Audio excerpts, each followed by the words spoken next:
Behind the Brand takes an inside look at the people that are making things happen.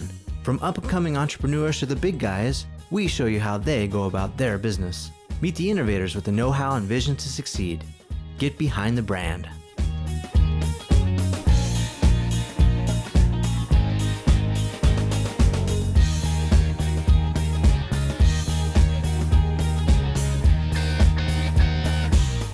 How do you understand what an engagement does at the register? Because that's what's going to matter to them. Whether you're Pepsi or whether you're, the brewery. Why should the brewery be using it? Okay, great. You're replying to people who like beer, the stuff I lived on, the stuff I grew on. But guess what? Not enough. Because what happens is once everybody does it, it becomes a commodity. And here's what gets really interesting. The customer acquisition thing is so intense. And it's such a science. And there's a small group of people who know how to do it really well now. Every day, more learn. Because Zynga and Guild Group keep hiring more people. And then they hit their max and they cash out because they vested. And they go start new companies and teach their people. And very shortly, in 36 months, we're going to all wake up, 50 months, and every one of us can know exactly how much it's going to cost to get a targeted customer. Whether it's 49 cents, $44, or $683. So then what happens? Here's what I think happens, and this is why I wrote this book. And I've been sitting on this for a while, but I feel like it's time to talk about really why I wrote this book. Because when that all happens, we're all gonna be playing one game. Because we've all been playing for a very long time the game of customer acquisition. And we're all gonna be playing the game of customer retention. And guess what the nerds can't do? Groupon and Guild Group and all these sites bleed customers so fast you couldn't even imagine. You know why? Because they're data guys. So data's real fun to get them in, but data doesn't keep you. And those extra emails they send, they don't keep you long term. They'll keep you for a little while until you change your settings, until you tune them out, until you junk mail them. The thing that is going to matter going forward are the companies that can most humanize themselves. The ones that you feel a contextual relationship with. And more important, as this is all happening, we are building an ecosystem that is built on word of mouth. That you guys are buying things subconsciously that you don't realize because somebody says something like, Nestle's coffee is delicious on Facebook, things that we would have never shared before.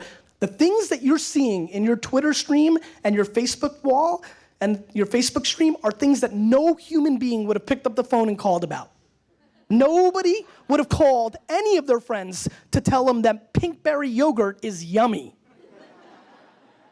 But now they're telling everybody they know, and whatever percentage of that happens to consume it at that moment is being affected. And I promise you, your best friend telling you pinkberry yogurt is yummy has much more context and is a better ad than a Google ad or a Facebook ad or a banner or a direct mail piece. And there are really major things going on that every person in this room has been pushing because you've been in business and you've been pushing your message, and every business has, and I sure have, for the last 150 years. See, this stuff comes very easy to me because I am the salesman's salesman.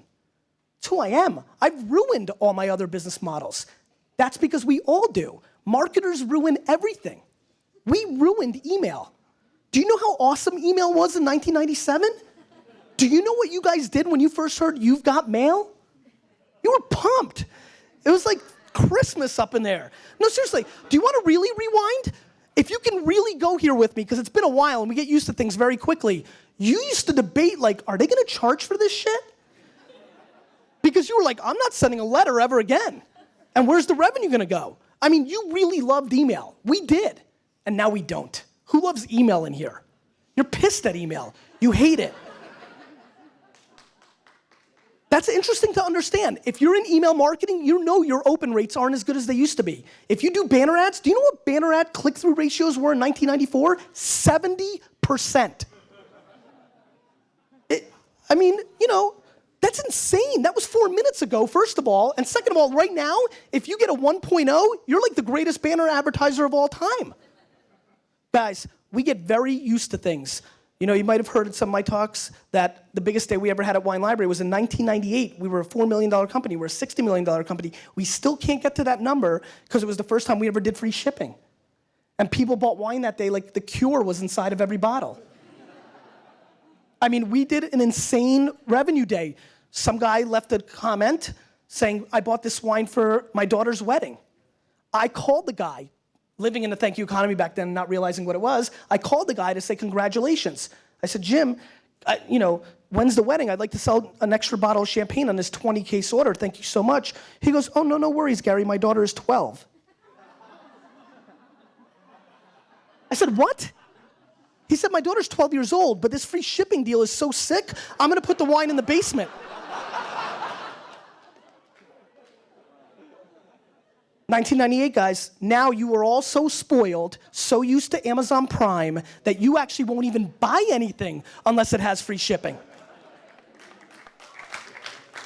And this happens every day. As a matter of fact, I'm pissed I didn't do this. The last line of this book should have been, this book will self-destruct in 5 years.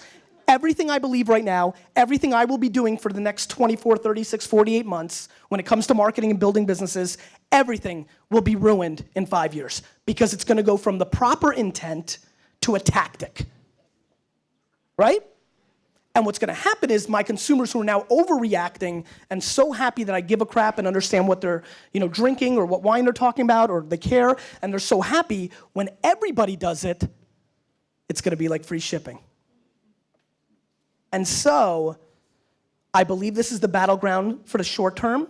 I would never say that this is what's gonna be relevant in 5 years. Jesus, 7 years ago, no such thing as YouTube, Facebook, or Twitter.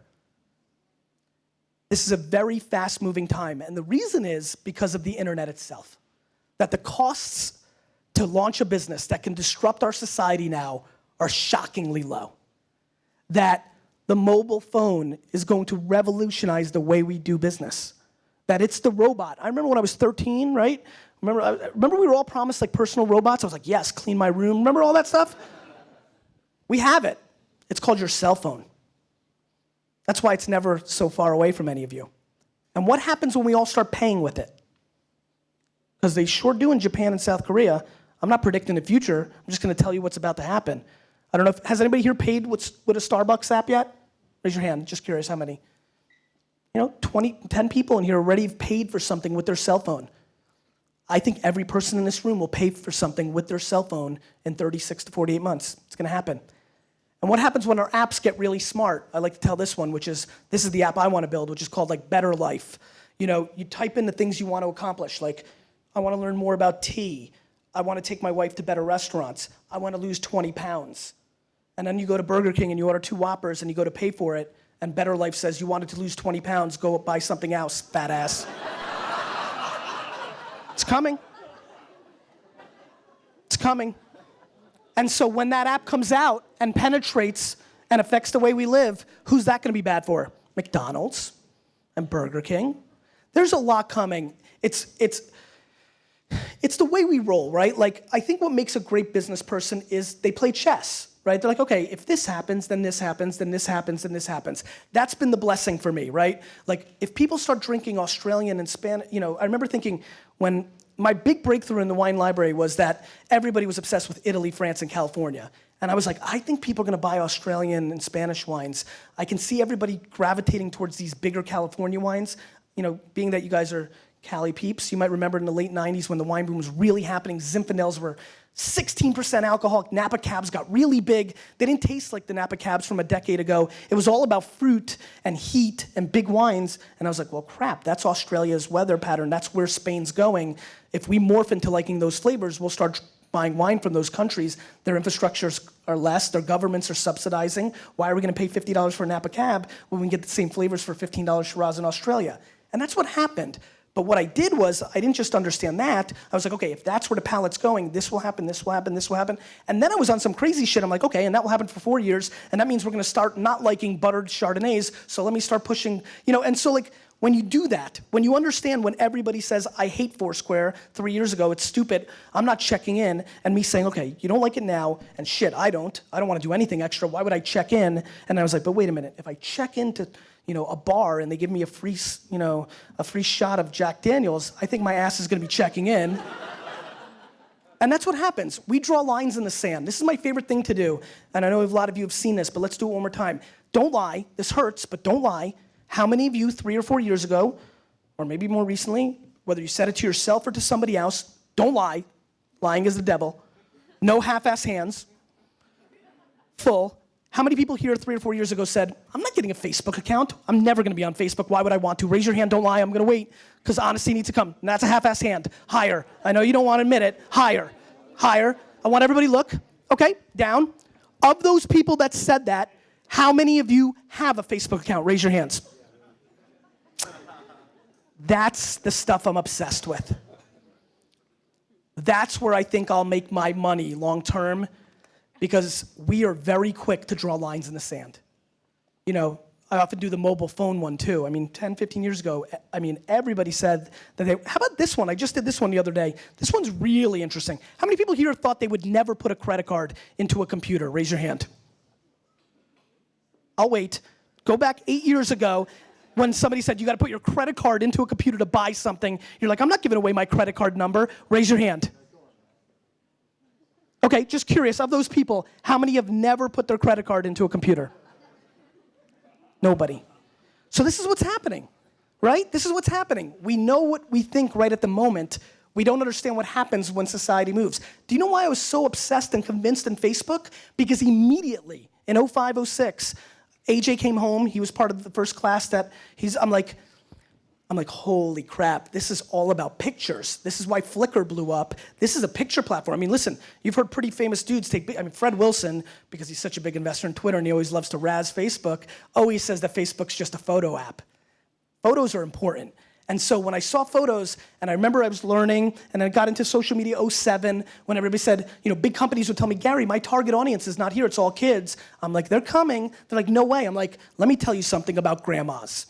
If somebody's putting their grandchildren's pictures in one place and nowhere else, grandma's signing up. And so that was the thesis back then for me, and that's kind of something I believe. One of the things I'm completely obsessed with now is soap operas. Soap operas going out of business. Guiding Light. Guiding Light was a radio show. It survived everything. It went from radio to television. It survived reality, game shows, Golden Girls, everything. Nothing could beat it. Out of business. Why? Farmville. Not reality. Farmville. The reason soap operas are out of business, take it to the bank, because this is coming from the people that fund the commercials that kept them in business. If you look at social games data, the 1 p.m. to 7 p.m., which is East Coast to West Coast time that people watched soap operas, the amount of 25 to 65-year-old women playing social games for 3+ hours a day is staggering. Really, Pete. They love the Farmville, baby. And so, if they're playing that, Tide and Ivory and any other brand trying to get to mom sure isn't gonna pump it into a commercial. How many people here have a DVR or a TiVo? Raise your hand, please. Don't half-ass hands. Thank you. Most people, thank you. How many people here, when they tape their favorite show, this last 12-month period, have fast-forwarded every single commercial of that show? Raise your hands, I want everybody to look around. Every single one. Look around. Every one. So why are my brands paying for commercial time like it's 2003? The agencies want them to do it. They want to do it. Nobody, it's much more fun to spend $3 million in a second and see your commercial during a big match and then everybody high-fives themselves. How funny was that? What's interesting is we're starting to realize how bad of marketers we are because we're getting feedback in real time now from consumers consuming it. You know what a Super Bowl ad looked like 15 years ago? It ran. People had 20 people over their house because they were behind the commercial. Everybody laughed because they were being nice that they were at the person's house. And they're like, success, see, everybody loved it. And everybody came in the next day, everybody high-fived. USA Today said yours was the 3rd funniest commercial, and it was phenomenal. Meanwhile, nobody had any clue it is unbelievable to me. I'm very fortunate. My father-in-law was a very big executive in corporate America for a long time, right? He ended up being the number 3 guy at Gillette when they sold to Procter & Gamble. Big boy stuff, right? He was always the right-hand man of the CEO of Nabisco and at Kraft Foods. And you guys have a good sense of my personality. You can imagine how exhausted he is when I visit him for a week in Naples, Florida. I'm sucking out content like you would not believe. And so I have an interesting perspective at that level. And now doing corporate work for the last couple of years, I have an interesting perspective from a lot of different angles, actually, different layers. I've cried 100 times in my life. Probably 50 of them were from 1984 to 1994 when the Jets lost a football game. But of the other 50, which shows how fortunate my life has been, 45 of them are probably because I had arguments with my dad as we were building Wine Library. We would go at it. We really, really, really don't view anything the same way. But what has been the biggest eye-opener to me in the last 2 years is that my dad and I would want to crush each other's necks and fight, claw, and fight to the death. And both of us had the best interest of Wine Library in mind. Not one of us at any time ever was trying to fight for something that was better for the individual person.